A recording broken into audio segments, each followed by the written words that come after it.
me acompañe para orar al Señor. Padre amado, agradecemos tu presencia con nosotros y el disfrutar de la paz, de poder exaltarte en la hermosura de la santidad. Gracias por la paz que nos has dado, por tu bendición abundante sobre nuestras vidas. Y Señor, bendícenos todavía más con tu palabra. Te ruego, aliento de nuestra alma, fortaleza de nuestra fe, y que en medio de todo esto, Señor, puedas de alguna manera bendecir cada corazón hoy aquí, en el nombre precioso de Jesús. Amén. Tomen su lugar, por favor.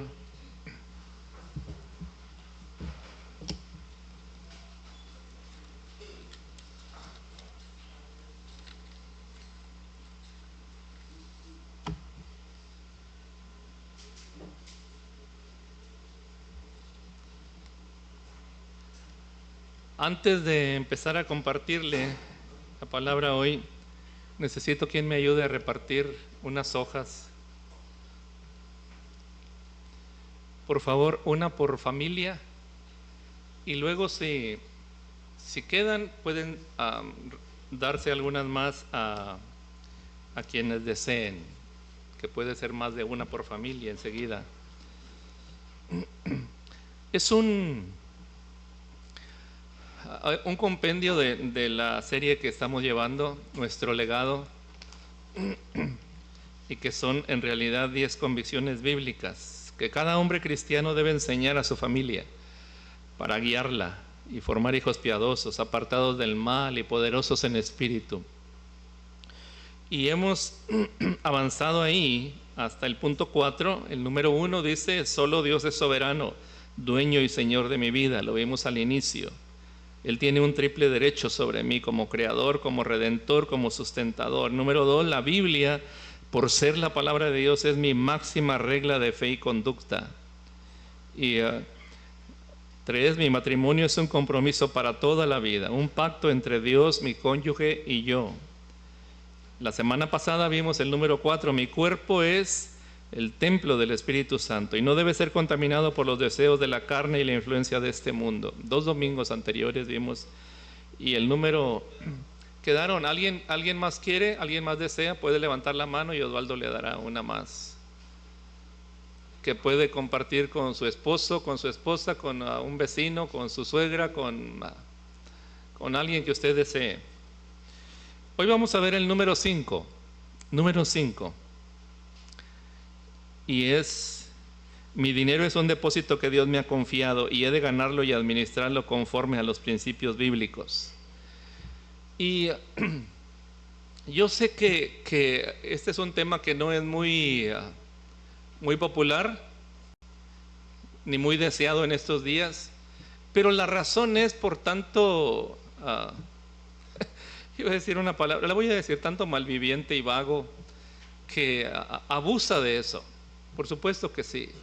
Y a veces le hemos dado ocasión a los enemigos del Evangelio para ver mal eso, porque por supuesto que es muy mal. He dicho antes, lo digo otra vez, los modernos mercaderes de la prosperidad, porque de manera descarada abusan de la gente, buscando solo su economía, su dinero.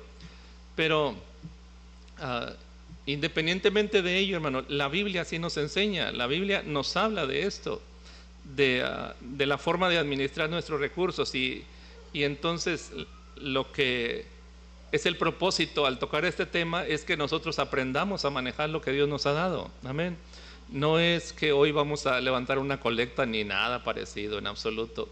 Y de todas maneras, cuando nosotros nos hemos puesto de acuerdo para entre nosotros colaborar y hacer algo, todo está a la vista, no hay ninguna cosa oculta. Y le digo, el propósito aquí es recordarnos a nosotros, si alguien ya lo sabe, la forma bíblica de administrar nuestros recursos. Y esto va a ser un pequeñísimo resumen, muy pequeño. Probablemente no terminaremos hoy, pero sí un pequeño resumen y algunas partes muy breves de cómo manejar nuestros recursos, con la intención no solo de ayudarnos a nosotros, pero tener material que enseñar a nuestros hijos. Y lo que usted tiene en la hoja no es todo lo que le voy a dar, es decir, ese es un resumen, no podría ponerle ahí, de hecho cada punto llevaría una hoja completa, pero usted puede, como tiene la hoja, puede anotar al reverso, porque hay más citas, ahí solo están puestas algunas, pero hay más pasajes que le voy a dar y puede anotarlas. Ahora, si a usted no le gusta, porque le voy a decir, yo tengo enmarcado esto en casa, usted puede hacerlo, y si no le gusta escribir ahí, entonces yo le animaría que traiga un cuaderno o una libreta de notas a la casa de Dios para que tomara nota. Le animaría en ese sentido. Así que vamos a ver lo que la palabra de Dios nos enseña al respecto, y uno se asombraría, hermano, que en la Biblia sí hay menciones respecto a las finanzas, respecto a la economía. Nuestro Señor Jesucristo nos habla de eso también en varias ocasiones. La Biblia dice que un día Él estaba parado ahí en el templo y estaba viendo a la gente que depositaba sus ofrendas, ¿se acuerda? Y vio ¿a quién? A una mujer viuda. Y vio lo que depositó. Incluso uno supondría, pero ¿qué hace el Señor ahí viendo lo que depositan? Bueno, ahí estaba viendo. Y claro, dio una lección importante. Entonces, vamos a las Escrituras. Lo primero que quiero mencionarle, los pasajes que están ahí, vamos a ver algunos y vamos a ir en base a esos pasajes tomando algunas lecciones importantes. Busque conmigo, por favor, Mateo capítulo 6, versículo 24 y 33. Mateo 6, 24 propiamente. Busque conmigo. Mateo 6, 24. Es parte del llamado Sermón del Monte. Jesús está hablando de cosas muy importantes, Mateo 5, 6 y 7. Y antes, mire, permítame hacer una pausa.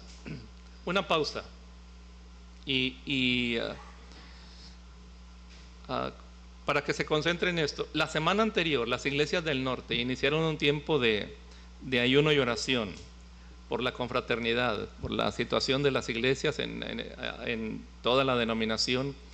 Y yo le quiero invitar para que esta semana nosotros continuemos con una semana de ayuno y oración. De hecho, esta iglesia tiene un rol permanente de ayuno y oración, y yo espero que usted lo esté siguiendo en el día del mes que se comprometió.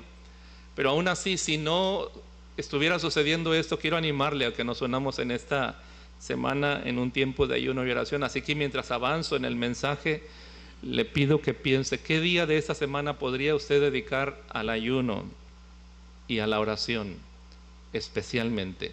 Un día, hablo de cenar el día anterior y no almorzar, no comer hasta la cena, 6 de la tarde, Dios mediante, excepto agua en el caso de aquellos que se les parecería muy, muy difícil. Y solo un consejo, si ustedes de los que piensan que como va a pasar un día de ayuno y oración, la cena anterior debería ser el triple para que soporte lo que sigue, no cometa ese error, porque sucede lo contrario.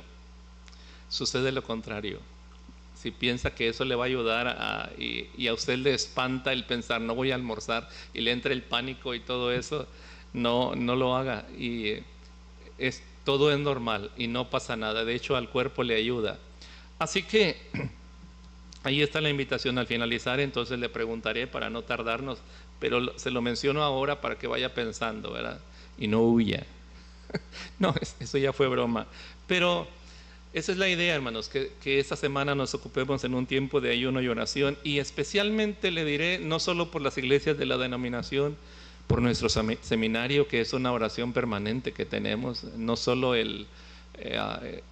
los maestros, pero los alumnos y toda la marcha de nuestro seminario allá en Pachuca. Y esa es la intención. Pero también aquí, hermanos, en este mes de diciembre queremos cerrar el año esforzándonos para proclamar su palabra. Hoy empezamos a ensayar la cantata de este año, los himnos de Navidad, y vamos a hacerlo 2 semanas. Del 8 al 13 de este mes vamos a presentarnos, Dios mediante, en diferentes lugares. Y yo quiero animarle, mire por qué le voy a decir, para que el Señor nos ayude a ganar almas, a compartir el mensaje a través de los cantos y ganar almas. Pero también de manera especial, esta ocasión queremos intentar hablar con los que nos dan permiso, el administrador del mall, el gerente de Gutiérrez y el gerente también de HIV. Y gracias a Dios en estos años que hemos estado pidiendo el permiso, solo ha habido eso, pero cada vez hay más cercanía, de manera que ahora que me presenté para solicitar el permiso, ya me reconocieron inmediatamente y tuvimos una buena comunicación. Así que la idea es, de alguna manera, que Dios nos dé, que nos permita compartir la palabra también con ellos y animarles que busquen al Señor. Así que esa es parte de la intención de la oración esta semana. Queremos cerrar el año intentando compartir la palabra de Dios, intentando alcanzar a algunos. ¿Sabe usted que diciembre es el mes más deprimente para mucha gente? Y es un contraste, porque mientras muchos nos alegramos con la Navidad y lo disfrutamos sabiendo que se celebra y es un tiempo de fiesta, pero hay un sector no pequeño de la población que es un sector muy depresivo. Un cardiólogo de la ciudad, que en alguna ocasión consultamos por razón de la salud, él dijo, ¿saben que a partir de cuando entre el otoño, octubre, noviembre y diciembre son los meses que yo tengo más consultas? Porque la gente viene aquí con depresiones tan severas, incluso suicidas. Y no lo sé por qué, dice, pero ya se hizo habitual para mí darme cuenta que mucha gente viene sintiéndose terriblemente mal, aunque físicamente no tienen nada, pero se sienten terriblemente mal. Y hay gente que odia la Navidad. Así que no es en sí porque odie la Navidad o no. Mi punto es que es gente que tiene hambre y no sabe de qué, tiene sed y necesidad y no sabe de qué. Quien sí sabe somos usted y yo, la necesidad que tienen, ¿o no? Ellos necesitan a Cristo.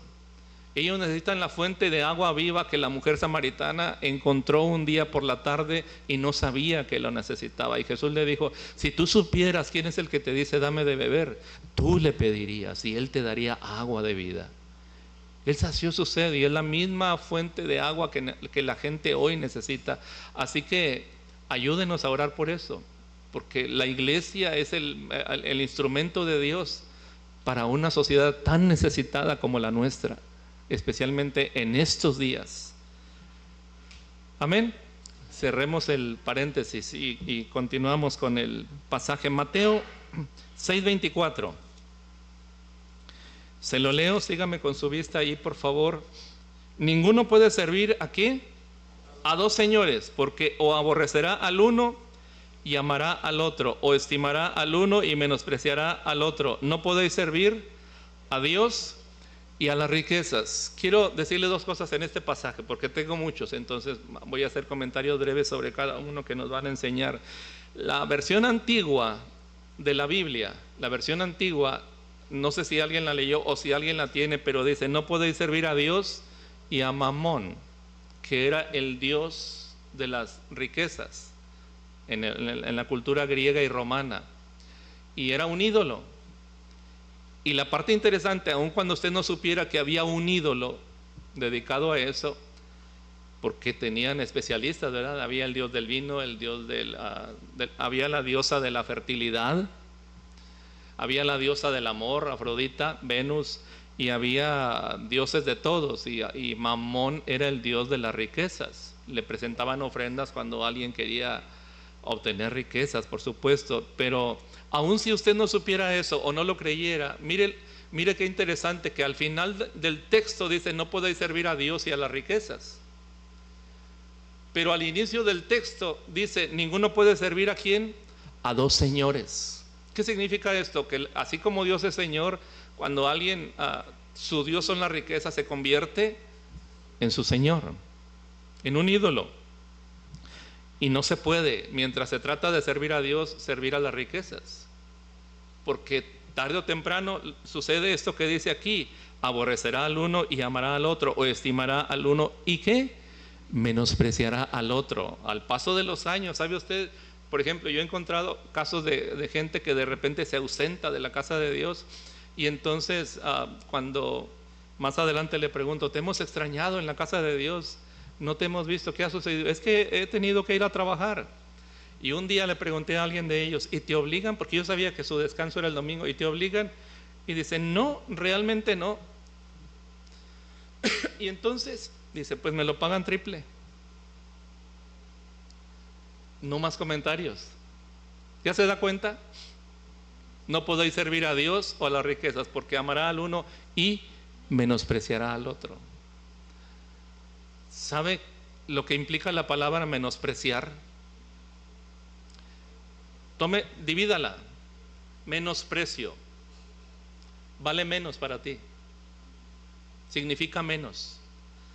Y por eso dice, no podéis servir a Dios y a las riquezas. Pero cuando alguien tiene a Dios como prioridad en su vida, aunque le ofrezcan 4 veces más, sabe dónde está su corazón. Donde está vuestro tesoro, ¿qué? Ahí también estará vuestro corazón. Así que es simple, es muy simple. Le cuento un pequeño detalle personal. Cuando yo gradué del Cebetis, antes que el Señor me llamara al ministerio, antes de eso,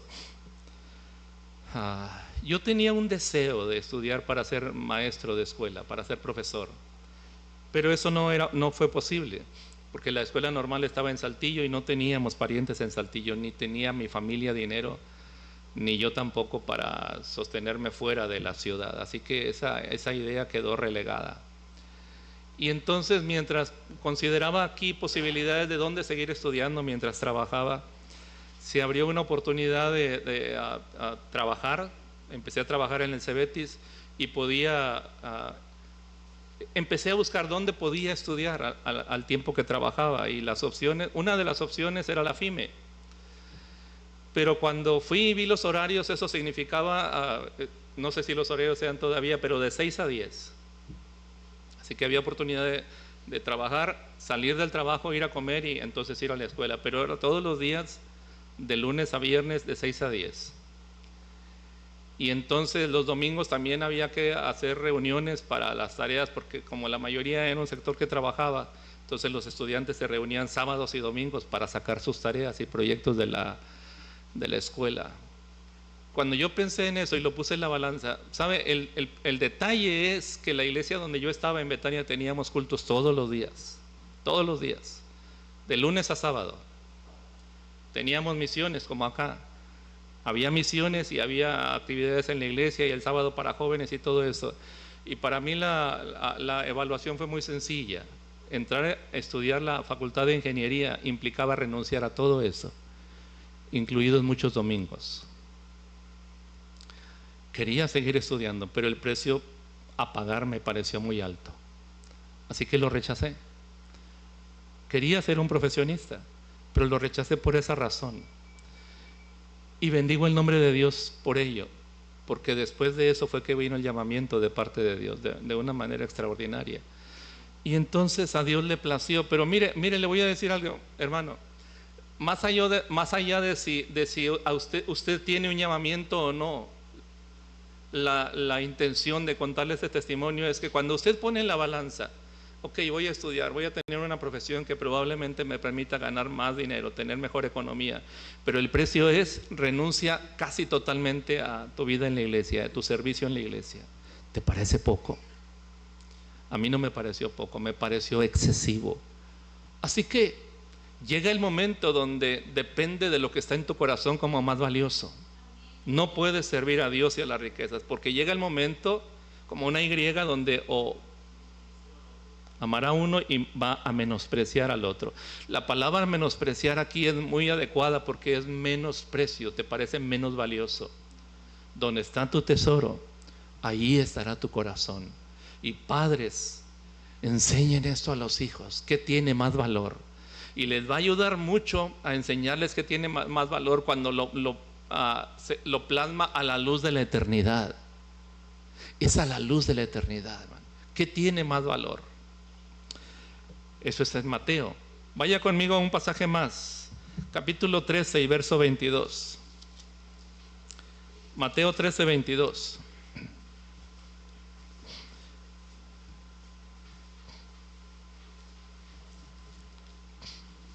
¿Lo encontró? Leo, el que fue sembrado entre espinos, es parte de la parábola del sembrador. El que fue sembrado entre espinos, este es el que oye la palabra, pero el afán de este siglo, de hecho se habla mucho. ¿Y qué más? Y el engaño de las riquezas ahogan la palabra y se hace infructuosa. ¿Qué significa infructuosa? No tiene fruto. El afán de este siglo, ¿y qué más? El engaño de las riquezas. Y no voy a entrar mucho ahí porque esa pura frase, el engaño de la riqueza, sería suficiente para un tema aparte, un sermón aparte. El engaño de las riquezas. ¿En qué sentido pueden las riquezas engañarnos? Diré dos cosas nada más. La primera es darnos una perspectiva equivocada, porque sabe que las riquezas son temporales. Dice la Biblia, si pones tu corazón en las riquezas, se harán alas como las águilas. De repente volarán. ¿Sabe usted que en la Gran Depresión, que fue una crisis tremenda que vino en los Estados Unidos y afectó el mundo entero, porque cuando el dólar se afectan a las naciones que tienen comercio con Estados Unidos y las que se manejan con dólares? Ahora mismo parte de la crisis que hay en la economía mexicana tiene que ver con los aranceles, ¿verdad? Con la situación del dólar y todo eso, y eso está afectando en muchas partes. Pero bien, a lo que voy es a esto. Mucha gente tenía inversiones en la bolsa. Mucha gente invertía en la bolsa y tenía ganancias. Así que era gente con mucho dinero. Cuando vino la Gran Depresión, la bolsa entró en crisis y muchos que eran millonarios perdieron todo lo que tenían. En un momento, de la noche a la mañana, de tener miles y miles y miles y millones de dólares, lo perdieron todo. ¿Sabe cómo reaccionaron esas personas? Se suicidaron. Muchos de ellos se quitaron la vida. ¿Por qué? Porque ahí estaba su corazón. Perdieron todo aquello que era valioso para ellos. Y por eso el consejo bíblico: no pongas tu corazón en las riquezas, y aún si se aumentan, no pongas tu corazón en ellas, porque se harán alas como las águilas. El engaño de las riquezas es que le hacen pensar a la persona que tiene el futuro asegurado. No es así. El Señor Jesús contó la historia de un hombre rico, ¿se acuerdan? Que dice la Biblia, su heredad produjo mucho, y entonces dijo, ¿qué haré? Porque el grano que cosechó en aquella temporada no cabía en sus graneros, y él dijo, ya sé lo que haré, derribaré mis graneros. Y mire, póngale atención a esto porque es importante. Los graneros, el lugar donde se guarda el grano, esos no son baratos. Es como si usted tiene una bodega grande donde guardar toda su cosecha. Destruir la bodega sonaría como a pérdida, ¿sí o no? La bodega no se le está cayendo, no está inservible, está buena. Su único problema es que no cabe el grano, pero tiene tanto el hombre que la derriba y la vuelve a construir más grande, mucho más grande. Tiene dinero. Y entonces mete todo el grano y él dice, ahora sí, alma mía, muchos bienes tienes guardados para muchos años. Alégrate, come, bebe, regocíjate. Tienes tu futuro asegurado. Pero Dios le dijo, necio, esta noche vienen a pedir tu alma. Y lo que has amontonado, ¿para quién será? Así es todo aquel que es rico en ese sentido, pero no lo es para con Dios. Ese es el problema, ese es el engaño de las riquezas, que le hacen a la persona creer esa falsa ilusión de que tiene su futuro asegurado. No es así, porque para empezar, ni las riquezas son estables, ni la vida tampoco lo es. En el caso ese no es que quebró la bolsa y no es que lo robaron, no es que se incendiaron sus graneros y lo perdió todo, como a Job, que es otro caso, ¿verdad? En un momento perdió todo lo que tenía. Pero en el caso de este hombre no es que perdió todo lo que tenía, es que perdió la vida. Esa es la falsa ilusión de las riquezas. Por eso le llama como el engaño de las riquezas. Ese es un engaño. El otro problema es que la persona piensa que llegó a la cúspide, Cuando la evaluación divina, la evaluación de Dios es diferente. ¿Nos mide Dios por lo que tenemos? No, hermano. Aunque aquí en la tierra se mide según lo que tienes. ¿Sabe lo que dicen? Como te ven, te tratan. Déjeme confesarle algo. Perdóneme para decirle que es cierto en muchos casos. Ha habido ocasiones, y le voy a confesar, ha habido ocasiones en que me dice mi esposa: ¿por qué te estás arreglando tanto si es lunes o martes o lo que sea? ¿A dónde vas? Con saco y todo, incluso con traje. Y le digo: voy al banco. ¿Y eso qué? Y le digo: tengo muchos pendientes y no quiero perder toda la mañana ahí. Y ella no me creía, pero lo probó más de una vez. Llegué al banco la última vez, me pasó varias veces, pero es la verdad. Llegué al banco la última vez, el que estaba aquí por Home Depot, cuando estaba ahí en Santander. Llegué ahí y entonces ese día me acompañó Pablo, estaba aquí él, y entonces me fui así vestido con traje y todo. Y entonces llegué y lo que me temía, le dije a Pablo: espérame. Se puso allá en la sombra a espaldas del banco. Espérame, ¿cuánto se va a tardar, suegro? No tengo idea. Y entonces doy la vuelta y cuando entro veo el banco lleno, pero a rebosar. Y entonces pensé: caray. Pero ya sabía, porque me ha pasado antes. Estaba ahí justo en la entrada cuando vi tanta fila y el banco lleno y gente esperando cerca de la entrada. Y en eso me regreso un poco y uno de los trabajadores, no sé qué era, pero él venía también con el traje del banco, me ve ahí que iba a salir y me pregunta: ¿qué se le ofrece, señor? Y le dije: tengo un asunto, y le expliqué ahí rápido. Y me dice: sígame. Me pasa a su oficina y en 10 minutos estaba arreglado ese asunto. Y es lo que sucede. Pero ¿sabe qué, hermano? El problema es, y yo lo hice por razón del tiempo, porque necesitaba el tiempo esa mañana. Y varias veces así me sucedió. Ni es que le estoy aconsejando que lo haga o no lo haga, yo no lo sé, pero a mí me importaba desocuparme rápido. Y entonces si la gente mide con ese estándar, bueno, yo lo hice. Y entonces, pero el problema es, hermano, cuando la persona se lo cree, cuando uno piensa que porque tiene cierta apariencia ya vale más. No es así, no es así. El engaño de las riquezas, el otro problema que tiene es que la persona se piensa que es lo máximo. Pero la Biblia dice que en el día del juicio estaremos todos allá, y dice: grandes y pequeños. ¿Y a qué se refiere con grandes y pequeños? O sea, ¿altos y chaparros? No, hermano. Se refiere a la gente que pensaba que tenía ese estatus y no se suponía, no sé si suponía que en el día del juicio le iban a hacer igual. A ver, pásele usted para acá, señor. No, ese es un engaño terrible. Todos iguales delante de Dios. Y seremos juzgados cada uno según sus obras. Apartados de mí, malditos, al fuego eterno, porque tuve hambre y no me diste de comer, tuve sed y no me diste de beber. Y fueron juzgados los muertos por las cosas que estaban escritos en los libros, según sus obras, no según su estatus, no según lo que tenía, no según sus propiedades. El engaño de las riquezas es que le hace pensar a la gente que eso no se va a acabar y que no vendrá al juicio. Ese fue el problema del hombre rico en la historia de Lázaro. ¿Se acuerda? El rico y Lázaro. Hacía cada día banquete con esplendidez y nunca se acordó del mendigo que estaba echado a la puerta de su casa lleno de llagas, que ansiaba saciarse de las migajas que caían de la mesa del rico, y aún los perros venían y le lamían las llagas y nadie le daba. El rico se olvidó de la gente necesitada y se olvidó que él mismo necesitaba buscar a Dios, porque no se acordó de ello hasta el día que su vida fue tomada. El engaño de las riquezas es que de repente la persona se siente tan poderosa que incluso la muerte le va a respetar. La muerte no respeta eso en absoluto.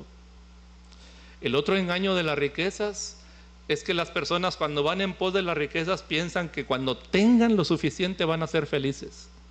¿Sabe usted cuánta gente se ha quitado la vida teniendo muchas riquezas? Se quitan la vida. Es como una escalera altísima en la que van subiendo peldaño por peldaño y emplean años de la vida para ser ricos. A veces en el proceso de hacerse ricos pierden la familia, pierden seres amados y todo eso, pero quieren ser ricos.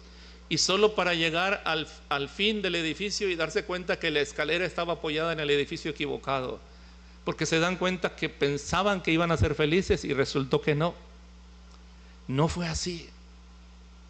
He leído algunos testimonios de artistas tan famosos y tan ricos, llenos de su fama, y dicen, después de estar en el estadio, en el auditorio gigantesco con miles de personas coreando su nombre y aplaudiéndole, y luego llegaban al final a la habitación del hotel, sentían esa terrible soledad.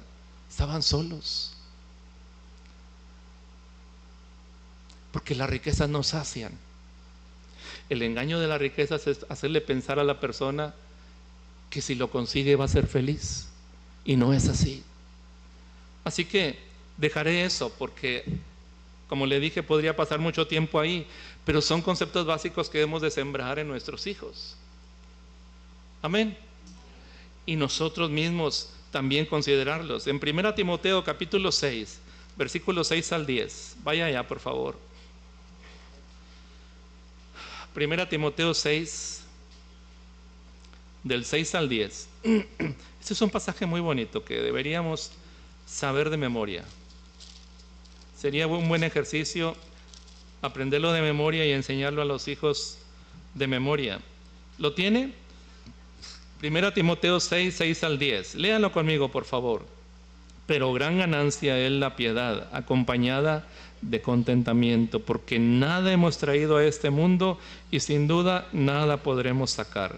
Así que teniendo sustento y abrigo, estemos contentos con esto, porque los que quieren enriquecerse caen en tentación y lazo, y en muchas codicias necias y dañosas, que hunden a los hombres en destrucción y perdición. Porque raíz de todos los males es el amor al dinero, el cual codiciando algunos se extraviaron de la fe y fueron traspasados de muchos dolores. 2 o 3 cosas nada más, rápido. Primero, nada hemos traído a este mundo y sin duda nada podremos sacar, porque no nos vamos a llevar nada. Oyeron le conté alguna vez de la muerte del señor Rockefeller, uno de los hombres históricamente de más dinero, más millonario en este mundo, y cuando él murió, en el suntuoso funeral que tuvo y cuando llegaron al panteón, estaban ahí su familia y también estaba su contador, y un periodista se acerca y le pregunta, tratando de sacar noticia, le pregunta al contador, ¿cuánto dejó? Y el contador le dice, todo. Porque es cierto, ¿no? ¿Cuánto dejó? ¿Cuánto va a dejar usted? Todo, hermano. Le voy a decir lo que sí podemos llevarnos, hermano. ¿Saben lo que sí podemos llevarnos? A nuestros hijos. Escúchelo y grábelo. Lo que sí podemos llevarnos es a nuestros hijos. El sueño de toda mi vida y mi oración hasta el día de hoy es que el día que nos presentemos delante de Dios pueda decir como la Escritura me dice, he aquí yo y los hijos que me dio Jehová. Ese es el tesoro, hermanos. Ese es el tesoro mayor. Nuestros hijos. ¿Qué aprovechará al hombre si ganara todo el mundo y perdiere a sus hijos? Ese sí es un tesoro mayor y no hay engaño en ello. Así que piense en lo que dice el texto.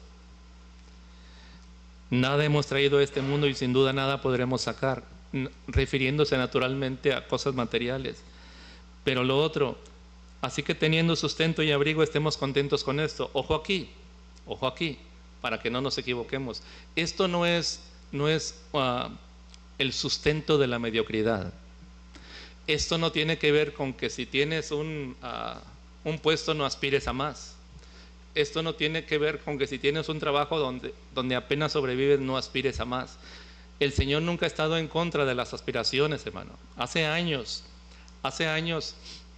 un predicador cubano lo invitaron a Atlanta para dar unas conferencias. Un excelente predicador. Yo creo es de lo mejor que me ha tocado escuchar sobre conferencias prematrimoniales.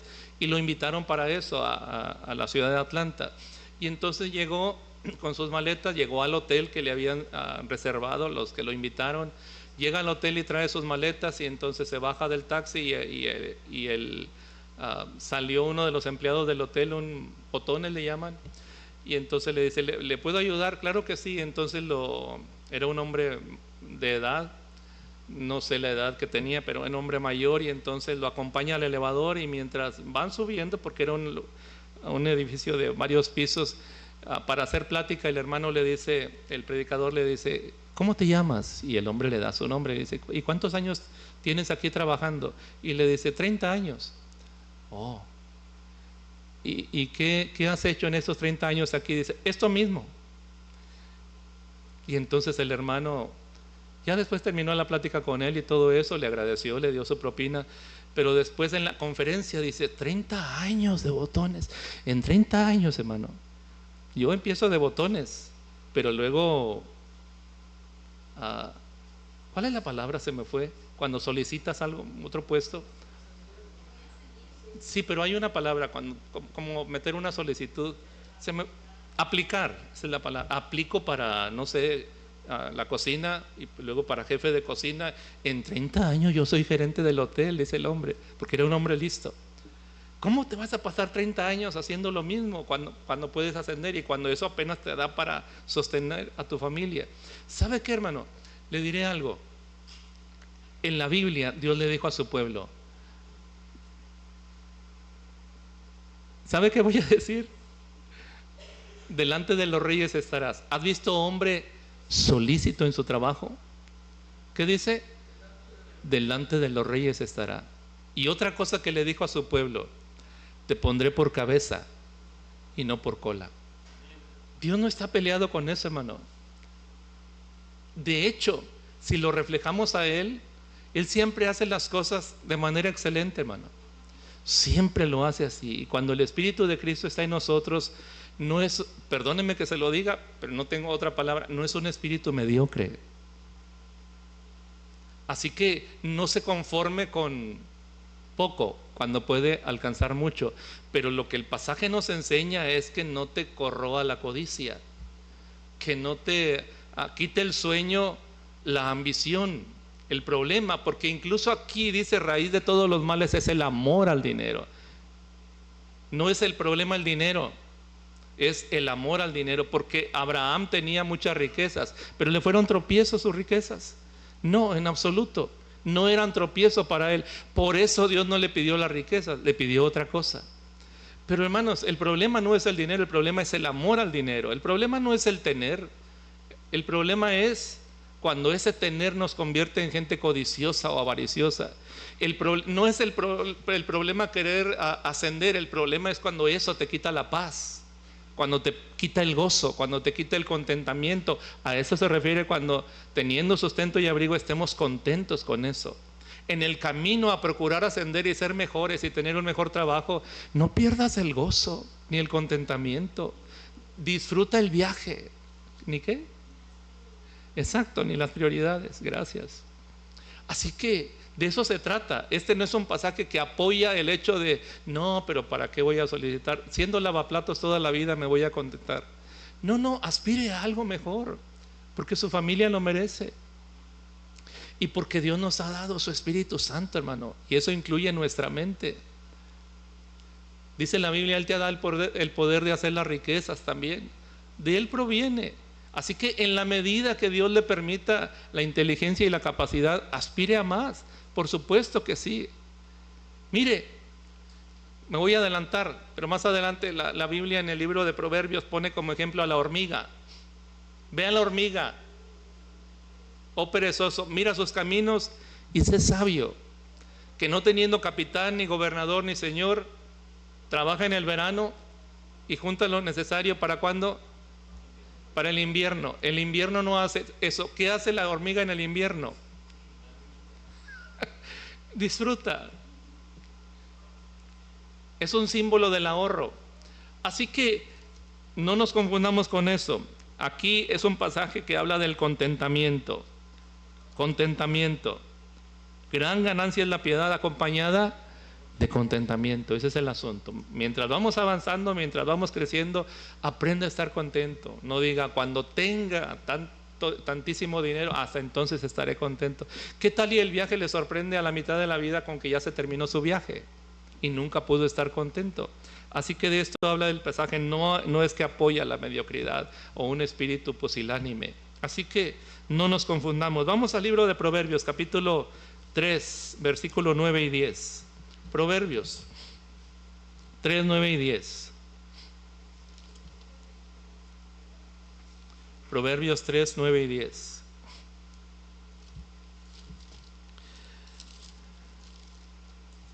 La enseñanza ahí, en este pasaje, es muy clara. Honra a Jehová con tus bienes. ¿Y qué más? Y con las primicias de todos tus frutos. ¿Qué significa primicias? Lo primero. Y ya sabe, eso ahí va implícito la fe, porque cuando uno da lo primero, significa que no sabe si habrá más, pero es una adoración que se hace en fe. Las primicias de todos tus frutos. Y mire qué interesante que la Biblia nos enseña así. El primero de los nacidos se consagraba a Dios. El primer día de la semana lo dedicamos a Dios. Las primicias de lo que trabajamos son para Dios. Y la primera décima parte de lo que recibimos por nuestro trabajo es para Dios. ¿Qué es lo que está diciendo Dios? Que Él es primero. Mateo 6:33, buscad primeramente el reino de Dios y su justicia, y todas las demás cosas serán añadidas. Y cuando Él es primero, mire lo que dice enseguida el texto: honra a Jehová con tus bienes y con las primicias de todos tus frutos, y serán llenos tus graneros con abundancia, y tus lagares rebosarán de mosto. Esa es la regla bíblica. Esa es. El Señor Jesús dijo: dad y se os dará. Medida buena, apretada, remecida darán en vuestro regazo. ¿Entendemos eso, verdad? Como cuando alguien, déjeme salirme de aquí, como cuando alguien iba a una parte y entonces llevaba su túnica y le querían dar, pero no lo que cupiera en las manos. Mire, en las manos cuánto cabe. Las maestras a veces han hecho esto con los niños. ¿Qué les premian cuando traen invitados o cuando aprendieron un versículo? Y mi esposa hizo esto, me platica, ahora estamos en la noche platicando y dice: les prometí que si traían un invitado podían meter su manita en una canasta llena de dulces. Todo lo que tome será tuyo. Y era un espectáculo ver al niño, y a veces su manita bien chiquita, pero tratando de que le crecieran los dedos casi, y así. Pero mire, la figura que está acá es: no pongas tus manos. Y entonces lo que hacían es levantar su túnica, porque claro, traían una especie de delantal, pero debajo como una pijama, no sé cómo llamarle, discúlpenme, pero traía algo que le cubría debajo. Entonces levantaba su túnica y ahí le ponían el grano para que cupiera. Fue lo que pasó con Ruth. Y entonces, pero dice: medida apretada, remecida. Usted sabe, cuando se pone el grano ahí, entonces le mecían eso y el grano se va acomodando y entonces cabía más. Pero es lo que dijo en el texto el Señor: medida buena, apretada. Sé porque eso sucede, se va apretando. Remecida darán en vuestro regazo, porque eso era el regazo. Así que, ¿pero qué es primero? Dad y se os dará. Así funcionan las matemáticas divinas. Y lo hemos probado en nuestra experiencia propia muchas veces. De esto dice Proverbios 3, 9 al 10. Y usted puede probarlo. Puede poner a prueba al Señor. Proverbios 6, 6 al 11. Por favor. 6, 6 al 11. Ve a la hormiga, oh perezoso. Mira sus caminos y sé sabio. La cual, miren papás, déjenme hacer una pausa. Yo recuerdo cuando éramos niños, había libros de historias y había historias como de una hormiga. ¿No podría usted usar un libro mostrándole a sus niños chiquitos una hormiga y contarle una historia? Podría hacerlo. o incluso aunque no buscara en un libro, en imágenes de internet, y podría usar la historia de las hormigas y contarle al hijo una historia ilustrada. Mira la hormiga, oh perezoso, mira sus caminos y sé sabio, la cual, no teniendo capitán, ni gobernador, ni señor, prepara en el verano su comida y recoge en el tiempo de la siega su mantenimiento. Fíjese, en el verano y en el tiempo de la siega su mantenimiento. Y luego el 9, perezoso, ¿hasta cuándo has de dormir? ¿Cuándo te levantarás de tu sueño? Nada que ver con la hormiga, ¿verdad? Un poco de sueño, un poco de dormitar y cruzar por un poco las manos para reposo. Así vendrá tu necesidad como caminante y tu pobreza como hombre armado. ¿Ve qué imagen tan fuerte pone? Así vendrá tu necesidad como caminante y tu pobreza como hombre armado. Los chinos tienen un proverbio que dice: la pereza camina tan despacio que la pobreza no tarda en alcanzarla. No está en la Biblia, es un proverbio chino, pero coincide con la enseñanza bíblica. La pereza camina tan despacio que la pobreza no tarda en alcanzarla. Y esto es cierto, hermano, porque aquí dice: así vendrá como caminante tu necesidad, perezoso, ¿hasta cuándo has de dormir? Y por eso dice: mira la hormiga y sé sabio. Ahora, hay algunos conceptos básicos, le dije. El primero de ellos, para que los cuente. Número 1, Dios es primero. ¿Cómo dije? Dios es primero. Conceptos básicos de las finanzas para nosotros y para nuestros hijos. Número 1, Dios es primero. De hecho, déjeme darle un buen consejo. Cuando hablamos de las primicias, que lo primero es para Dios, yo recuerdo un diálogo de un hijo con sus padres, no sé si era la mamá o el papá o ambos, pero estaban platicando. Él estaba cerca de graduarse y la plática giró en torno a esto: ¿qué vas a hacer con tu primer salario? Y el muchacho dijo: mi primer salario te lo voy a dar a ti, madre. Y la madre se alegró, pero reflexionó un momento y le dijo: no, hijo, dame tu segundo salario. Y el primero, dalo al Señor. ¿Sabe cómo se llama eso? Primicias. Vas a graduar de la universidad, vas a tener un trabajo que el Señor te va a permitir. Permite que tu primer salario se lo des al Señor. Primicias. Y luego el segundo me lo das a mí. Ya lo demás es tuyo. Pero hermanos, porque la Biblia habla de honra a tu padre y a tu madre, ¿sí o no? Pero también habla de honrar a Dios sobre todas las cosas. Primero, Dios. Ese es un concepto básico. Segundo concepto básico, sobre finanzas: no debas nada a nadie.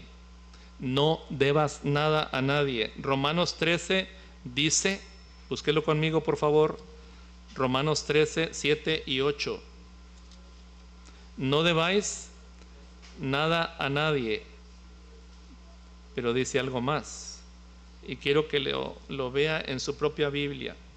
Romanos 13, 7 y 8. Pagad a todos lo que debéis, al que tributo, tributo, al que impuesto, impuesto, al que respeto, respeto, al que honra, honra, al que libros, libros, al que herramientas, herramientas, regrese las herramientas que tiene ahí. No tiene idea de cuántos libros he perdido yo porque en las prestadas ahí quedó. Y alguien me dijo: pero ¿por qué no anotaste a quién se lo prestaste? Y ¿sabe cuál fue mi respuesta? Porque se lo presté a un hermano en Cristo. y por favor, hermano, era un préstamo. No estoy señalando a nadie porque ¿mande? Ni siquiera me acuerdo, pero había libros muy valiosos que ya ni he podido conseguir. Pero de repente se nos olvida eso, ¿verdad? No debáis nada a nadie. Y luego habla de varias cosas. Y nunca me olvido del pastor de la iglesia Casa de Oración en Guadalajara. Un día estaba en una conferencia y él tocó este punto. Dice: hermanos, regresen lo que les prestan. y paguen lo que piden prestado. Y entonces él contó una historia de un día que pasó por un apuro. Dice, tuve una necesidad grande y no hallaba qué hacer, así que estaba en eso. Un día estaba orando y me acordé que le había prestado esa misma cantidad, una cantidad alta de dinero, se la había prestado a un hermano, y ya tenía mucho tiempo, meses que se la había prestado, y quedó de pagármela pronto y no me la había pagado, y yo ya casi lo había olvidado, pero me acordé, el Señor me acordó, dice. Y entonces tomé el teléfono y me contesta, hola, buenas días o tardes. Y entonces el hermano le dice, oye, ¿te acuerdas que te presté esta cantidad hace tanto tiempo? Y el hombre le dice, sí, te la voy a pagar, no seas impaciente. No seas impaciente después de no sé cuántos meses. No sé qué suponía, si era como para años o qué. Pero hermanos, cuando el texto dice pagad a todos lo que debéis, de eso habla. De hecho, hay un pasaje en la Biblia muy fuerte. No lo había notado, pero ahora el Señor me lo recordó. Escúchelo. El impío toma prestado y no paga. Está en la Biblia, si quiere puede buscarlo. No lo tengo anotado, pero así dice: el impío toma prestado y no paga. ¿Qué significa eso? Solo piense en esto, solo piense en esto. Si alguien le presta y no paga, ¿cómo se le llama a usted? Impío. Impío es pecador, pecador en grande. El impío toma prestado y no paga. Así que no seamos nosotros ese tipo de personas. Y mire qué más dice: al que honra, honra. Y en versículo 8, no debáis nada a nadie, sino el amaros unos a otros, porque el que ama al prójimo ha cumplido la ley. Otro concepto, ese es un segundo concepto básico: no deban nada a nadie. Y mire lo que dice Proverbios 22, 26. Proverbios 22, del 26 al 29, para los que están tomando notas. Proverbios 22, 26 al 29.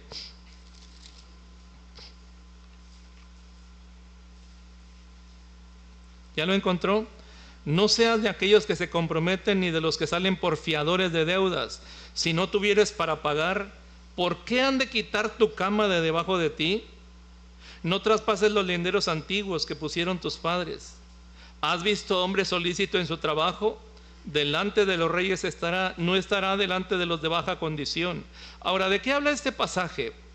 26, no seas de aquellos que se comprometen, ni de los que salen por fiadores de deudas. ¿Sabe qué es un fiador de deudas? Es un aval. Es alguien que no es que él pidió prestado, pero se compromete por el que pidió prestado y firma como aval. Un aval, para quienes son tan jóvenes que no habían oído tal vez esa palabra, es alguien que dice: yo te respondo por él si no paga. Eso suena como muy importante, pero tiene un terrible peligro. Eso, si la persona no paga, eso te convierte a ti en el deudor. Se van sobre ti, y más si hay un documento firmado. Bien, el consejo bíblico es: no lo hagas. Mi esposa y yo conocimos un caso en León, Guanajuato. Era una familia en el sector donde vivíamos, un sector de clase media, un sector como el pueblo, digamos. Y ellos tenían su casita, una casa bonita ahí.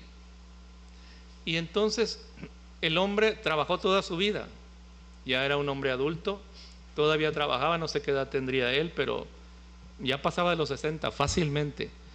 Y un día él llega del trabajo y llega a su casa y se encuentra con que se la están embargando. Se la están embargando. Y el hombre dice: ¿pero por qué? Extrañadísimo. Y sale a la luz la historia. La esposa tuvo que confesar que su hija, una hija que tenían, casada con un joven profesionista, ellos querían comprar un departamento. Él tenía buen trabajo y entonces querían comprar un departamento, pero a él le pedían un aval. Y entonces le pedían las escrituras de una casa. Naturalmente no tenían, y entonces la muchacha fue con su mamá, y la mamá: es mi hija, es mi lindo yerno y tiene buen trabajo Él me asegura que va a pagar. ¿Cómo le voy a negar a mi hija yo eso?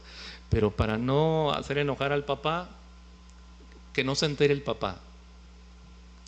Empezaron a pasar los meses y los pagos no llegaron. Ella suponía que estaban pagando. Y los acreedores, hermano, que son también muy listos, se esperaron. No los molestaron hasta que la deuda era impagable. Entonces llegan a la casa de este hombre que por poco se infarta porque se entera de repente de lo que pasó. Su propia hija pidió las escrituras y ahora estaban embargándolo. Aquello fue terrible, hermano. Gracias a Dios, bueno, ya ni lo sé, pero gracias a Dios que en medio de todo eso, otra hija que se enteró del asunto y tenía su esposo, habló con el esposo que tenía una buena situación económica y él era profesor de la escuela normal, daba clases a los maestros y él tenía un patrimonio y entonces ella dijo, no permitas que echen a la calle a mi papá, se va a morir de la vergüenza. Y el hombre absorbió la deuda. Y entonces no los echaron a la calle, pero fue un triste consuelo porque no los echaron a la calle, pero la casa ya no era suya, era de su yerno, de su otro yerno. No seas de los que se comprometen ni salen por fiadores de deudas. ¿Por qué van a quitar tu cama de debajo de ti? Grábelo en su corazón. Cuando nos enteramos de esa historia y algunas otras, mi esposa y yo hicimos un acuerdo. Jamás las escrituras salen para nadie, porque ese es el patrimonio para mi esposa si yo falto. Y varones, escúchenlo. Cuando usted no esté, el responsable de usted, de su esposa, si ella quedó viuda, es usted. Y la Biblia dice, hermano, hablando de esto, que el que no provee para los suyos y mayormente para los de su casa, ¿qué? Ha negado la fe y es peor que un incrédulo. Hay una historia en el Antiguo Testamento de un hombre que era temeroso de Dios, hermano. ¿Lo recuerda? En los días del profeta Eliseo. Era temeroso de Dios, pero era de esas gentes que son temerosos de Dios, pero tienen deudas. ¿Cómo puede convivir una cosa y otra? Pues lo cierto es que sucedió. A lo mejor era de esos que dicen, como el amigo que yo tenía, que un día llega la esposa a la casa y él tenía sala nueva y la esposa le dijo, pero esposo, ¿cómo vamos a pagar esto?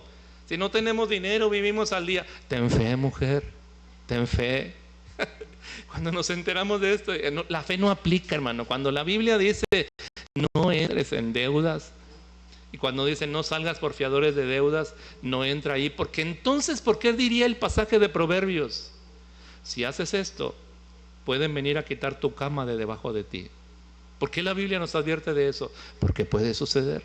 ¿Está Dios comprometido a sacarnos de los apuros que vienen por causa de las deudas? No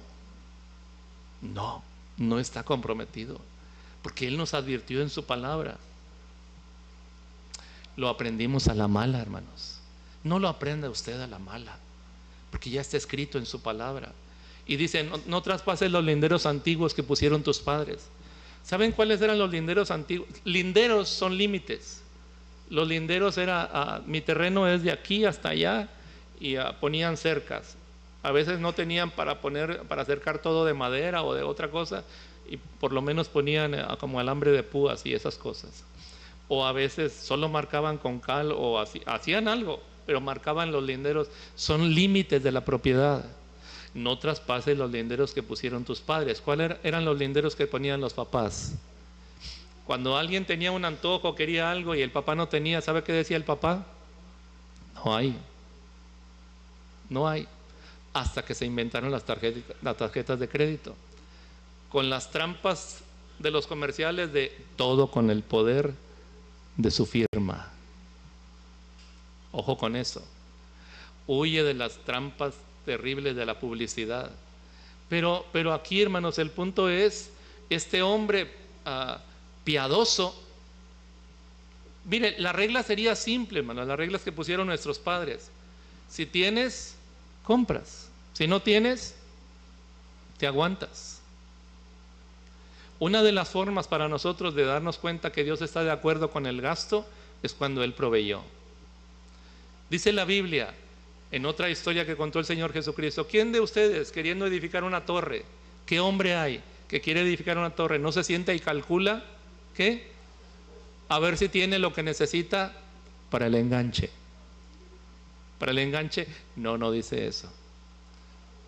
Para acabarla. ¿Qué hombre que quiere edificar una torre, o sea, algo grande, no es una casa, es una torre, no se sienta y calcula a ver si tiene lo que... Si tiene, no si tendrá, hermano. Porque el otro problema es presuponer el futuro. Nunca presuponga el futuro. ¿Qué significa esto? Nunca haga los planes pensando que va a tener. No, si no sabe si va a vivir, ¿cómo sabe que va a tener? O a Dios, ¿a alguien aquí Dios le garantizó la vida por 20 años más? ¿O 15? ¿Alguien tiene la garantía? Ni siquiera el mañana, hermanos. Ni siquiera eso. Así que es un grande problema presuponer el futuro. Este hombre del que hablé, no tengo en mis notas en qué parte de la Biblia está, pero está en el Antiguo Testamento. Él murió y murió endeudado, dejó a la familia endeudada, y entonces vinieron los acreedores y se iban a llegar a los hijos como esclavos en pago por la deuda. Y la mujer clamó al profeta y le dijo: tú sabes que tu siervo, mi marido, era un hombre temeroso de Dios, pero entonces ¿cómo muere dejando a la deuda a la familia? Pues eso sucedió, hermano, le dejó la deuda a la familia. Y entonces se iban a llevar a los hijos como esclavos. Y ahí ocurrió un milagro. A veces, hermano, Dios en su gracia, en su soberanía, en su misericordia, hace milagros, porque probablemente la viuda no tenía que ver con las decisiones que tomó este hombre, pero siendo temeroso de Dios, cometió esta imprudencia terrible, y dejó a la familia con esos problemas. Y entonces ya sabe el milagro que ocurrió. ¿Lo recuerdan? ¿La multiplicación de qué? Del aceite.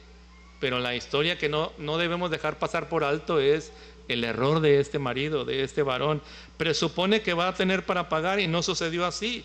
Y el tercer punto es esto: no presupongas el futuro. El libro de Santiago, capítulo 4 y verso 13, dice la Escritura: hay de vosotros los que decís, hoy y mañana iremos a tal ciudad. Busque conmigo el libro de Santiago. Y estaremos allá, ¿cuánto tiempo? ¿Cuánto tiempo? Un año. Santiago 4:13. Vamos ahora los que decís, hoy y mañana iremos a tal ciudad y estaremos allá un año y traficaremos, ¿y qué? Ganaremos. Los planes, están estupendos los planes. Pero dice, cuando no sabes lo que será mañana, porque ¿qué es vuestra vida? Ciertamente es neblina que se aparece, ¿cuánto tiempo? Un poco de tiempo y luego se desvanece, en lugar de lo cual deberíais decir: si el Señor quiere, viviremos y haremos esto o aquello. Pero ahora os jactáis en vuestras soberbias. Es soberbia eso. Toda jactancia semejante es mala. Así que, hermano, no presupongas el futuro. Y aun si alguien dice, pero es una persona piadosa, es un cristiano que busca a Dios, déjeme preguntarle algo. Míreme acá, por favor. Job, ¿era un cristiano piadoso? ¿Sí? Sí lo era. Bien. ¿Tenía mucha riqueza? Sí. ¿Qué le pasó a la riqueza? A todo lo que tenía. Se perdió. ¿Porque se portó mal Job? No, porque ese es el punto. Ni siquiera hace falta que alguien se porte mal, pero las posesiones son inciertas. Ese es el punto. Son inciertas. Job no hizo nada malo, pero hermano, los bienes materiales son así.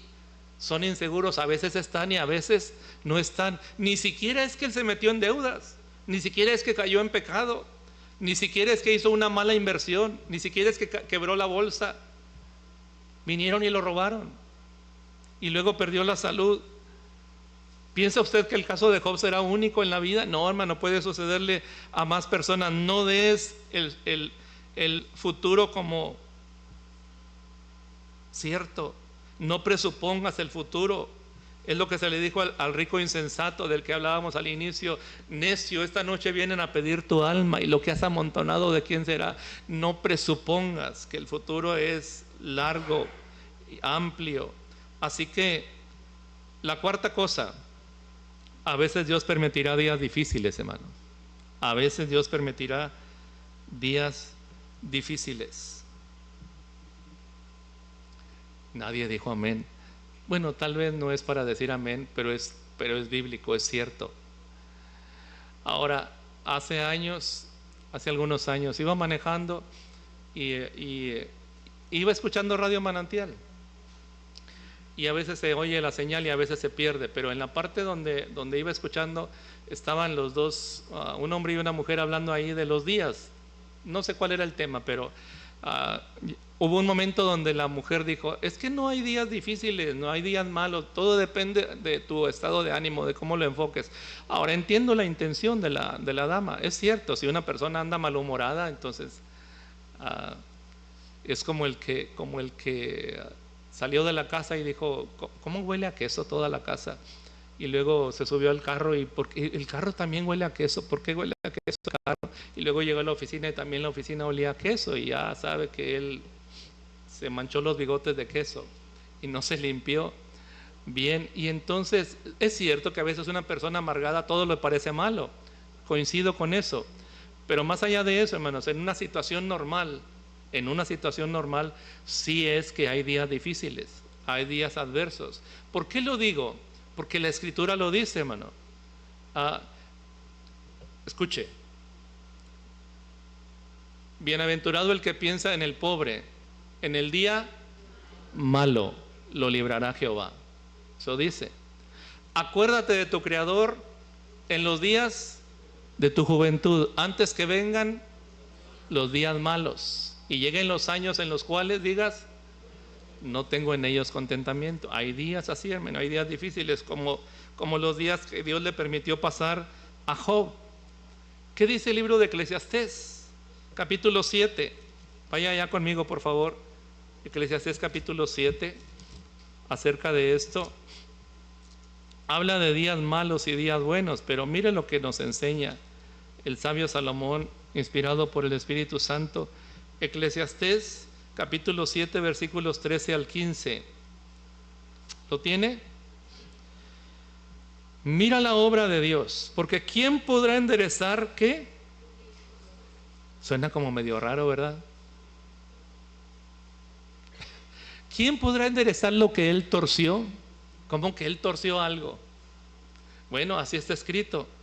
Versículo 14: en el día del bien, goza del bien, y en el día de la adversidad, ¿se da cuenta? Considera, Dios hizo tanto lo uno como lo otro, a fin de que el hombre nada halle después de él. Todo esto he visto en los días de mi vanidad. Justo hay que perece por su justicia. ¿Sucede esto? Sí, hermanos. Y hay impío que por su maldad alarga sus días. Pero aquí dice: en el día del bien, goza del bien, y en el día de la adversidad, considera que tanto lo uno como lo otro lo hizo Dios, porque en los días adversos nos enseña. 3 casos rápido. Timoteo. ¿Qué problema tenía Timoteo? Timoteo era un joven creyente, fiel, y llegó a ser pastor. Pablo lo recomendó como un joven cristiano de buen testimonio. Pero en una de sus cartas, 1 Timoteo 5:23, le dice: ya no bebas agua a causa de tus frecuentes enfermedades. Timoteo, ¿por qué tienes frecuentes enfermedades? Algo has de andar haciendo mal. No era nada de eso. Pero en esas enfermedades, hermanos, hubo días difíciles. Y vuelvo a mencionar el caso de Job. Piense en María, Marta y Lázaro, amigos de Jesús. ¿Ok? ¿Se acuerda del día que murió Lázaro? Y cuando Jesús llegó, ¿cómo estaban sus hermanas? Las hermanas de Lázaro estaban tristes, estaban llorando. Y de hecho le dijeron al Señor Jesucristo: Señor, si hubiera llegado antes, mi hermano no habría muerto. ¿Cómo le llamaría a esos días en la vida de la familia? Esos días de adversidad, días difíciles, días malos, en la muerte de Lázaro. ¿Y qué me dice de Juan el Bautista? Cae en la cárcel, otros cayeron en la cárcel y el Señor lo rescató, pero Juan el Bautista fue decapitado, solo salió para ser decapitado. ¿Qué día? Y mire, la Biblia no da muchos detalles sobre muchas cosas, porque sería un libro grandísimo. Si así, hay gente que ni lo lee. Pero hay detalles obvios, como este. Muere Juan el Bautista siendo un hombre joven, de unos 30 y tantos años, más joven, y entonces más joven que Jesús murió él, y él muere. Piense cuando le llevan la noticia a los papás. Piense en el día que le llevaron la noticia a los papás que su hijo fue decapitado en la cárcel. ¿Qué día? Así que, hermano, a veces Dios permitirá días difíciles en nuestra vida, porque ¿qué leímos? En el día del bien, goza del bien, y en el día de la adversidad, considera tanto lo uno como lo otro lo hizo Dios. ¿Sabe por qué? Porque la Biblia dice que a los que aman a Dios todas las cosas les ayudan a bien. Y en el mismo pasaje de Romanos dice: ¿qué nos separará del amor de Cristo? ¿Y en qué consiste la lista, hermano? Empieza la lista. ¿Qué nos separará del amor de Cristo? ¿Tribulación, o angustia, o hambre, o persecución, o peligro, o desnudez, o espada? Y luego, cuando termina la lista, dice: antes en todas estas cosas somos más que vencedores por medio de aquel que nos amó. Cosas que Dios permitió. Pero esos días, hermano, la lista es tremenda y nos inspira, pero en la práctica, ¿cómo se siente usted cuando viene el peligro, la persecución, el hambre? ¿Le pasó tener hambre? Algunos aquí saben lo que es tener hambre. Y no hablo de ayuno o de que te entretuviste por ahí, hablo de que no tenías para comer. ¿Qué tal esos días? ¿O peligro, desnudez? ¿O tribulación de cuánto tipo hay? Esos días son difíciles, pero en todas estas cosas somos más que vencedores por medio de aquel que nos amó. Así que, hermanos, a veces Dios va a permitir días difíciles para formar el carácter, como en el pueblo de Israel. Te afligió y te hizo tener hambre para saber lo que había en tu corazón, si habrías de servir a Dios o no. Así que finalmente, hermanos, mire, la situación en el camino de los creyentes es así, a veces acá y a veces acá, pero sigue avanzando. Hay altibajos, hay situaciones de mucha bendición, pero hay situaciones de prueba también que Dios permite para forjar nuestro carácter. Dice la Biblia en el libro de Malaquías: se sentará y nos afinará como se afina la plata, y la plata se afina a través del fuego. Pero debo concluir, el tiempo se terminó, y solo quiero que lea conmigo Primera de Pedro para terminar, por favor. Primero de Pedro, capítulo 3.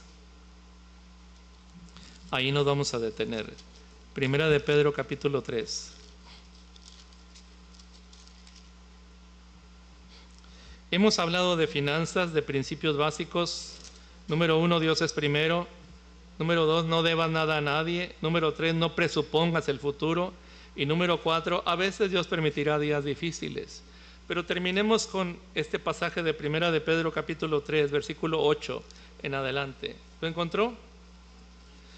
Versículo 8. Finalmente, sed todos de un mismo sentir, compasivos, amándoos fraternalmente, misericordiosos, amigables, no devolviendo mal por mal, ni maldición por maldición, sino por el contrario, bendiciendo, sabiendo que fuisteis llamados para que heredaseis bendición. Porque el que quiere amar la vida, ¿y qué?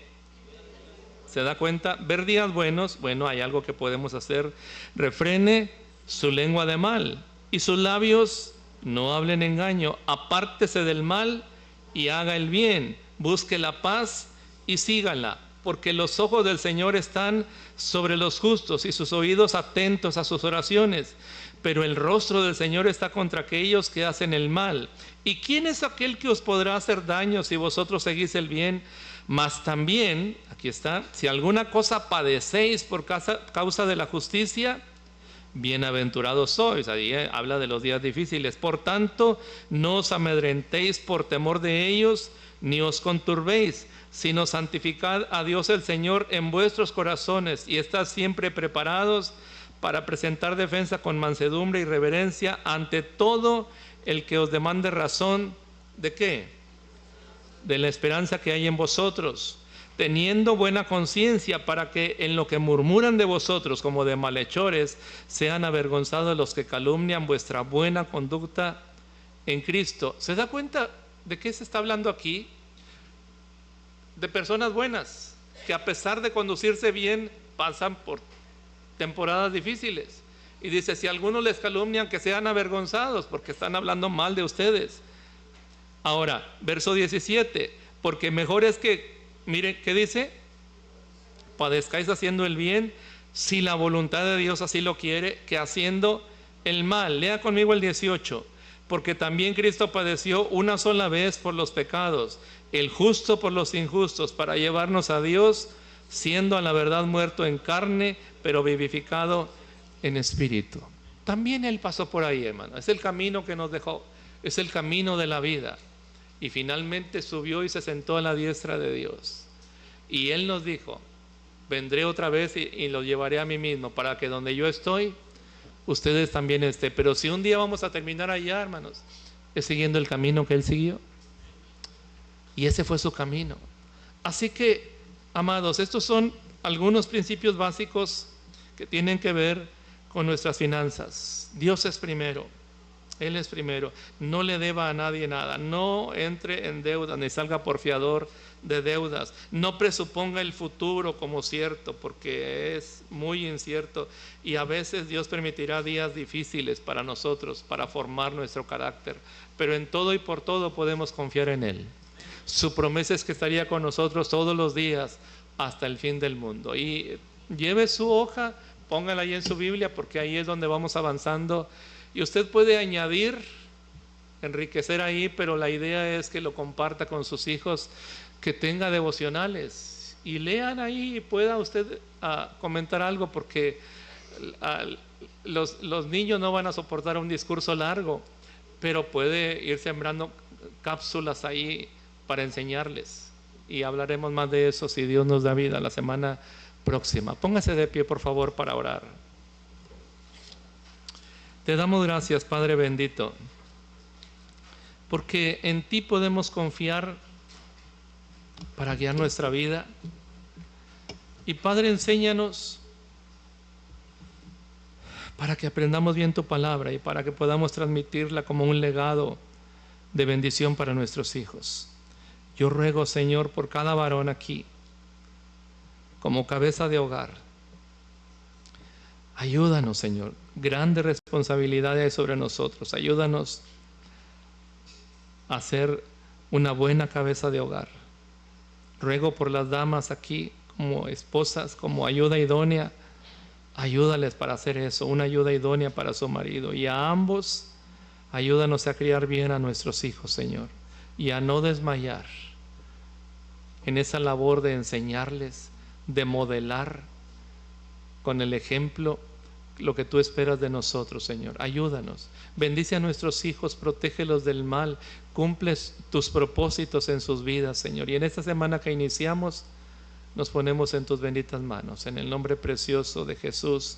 Así como está con los ojos cerrados y la cabeza inclinada, yo quiero hacer una invitación. Si alguien aquí está lejos de Dios, acérquese, acérquese, acérquese al Señor misericordioso. Dígale: Señor, ayúdame, ayúdame, necesito de tu ayuda. Y sea cual sea la situación por la que esté pasando, acuda a Él. Poderoso es Él para sacarle incluso del hoyo más profundo. Pero clame a Él con todo su corazón.